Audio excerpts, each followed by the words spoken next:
Une viticultrice en marche vers son vignoble. Mais pour y arriver, il faut monter. Monter et monter encore.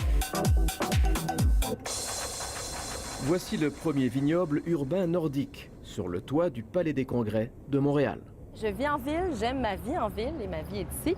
Donc, j'ai visité Rooftop Reds à New York, qui est un vignoble en fait sur toit, un vignoble urbain.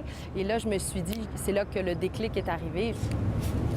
À coup de vaporisation à base d'ail, Véronique Lemieux s'occupe donc de 80 pieds de vignes cultivés dans des pots géotextiles. Un projet de recherche un peu fou, mais qu'elle estime viable. C'est de la vigne rustique, donc c'est sûr qu'il y a une moins grande sensibilité aux maladies. Cette année, on a été capable de s'en tenir à des décoctions d'ail uniquement. Donc ça, c'est exceptionnel.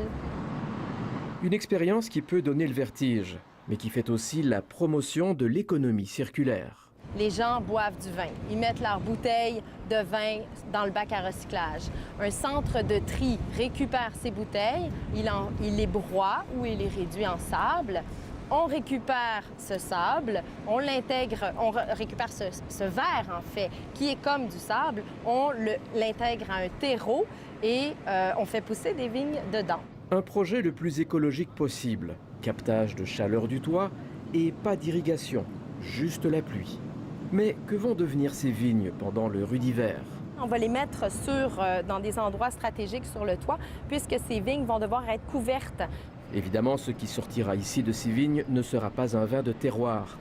Et pour déguster le futur Château Montréal, il faudra s'armer d'un tire-bouchon, mais surtout de patience. Alors, on ne sortira pas le tire-bouchon tout de suite?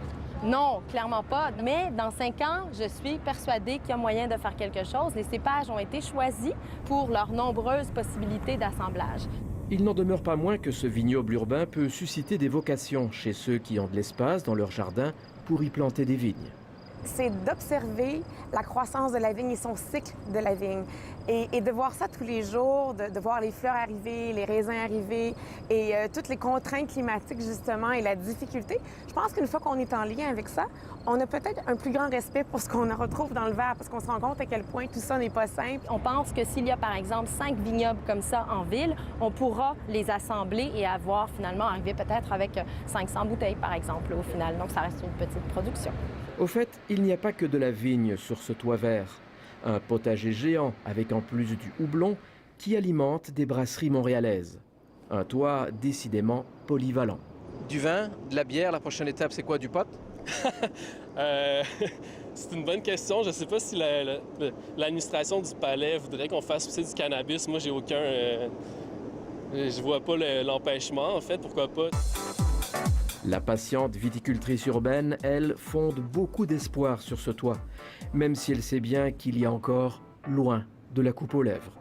Ici Frédéric Arnould, Radio-Canada, Montréal.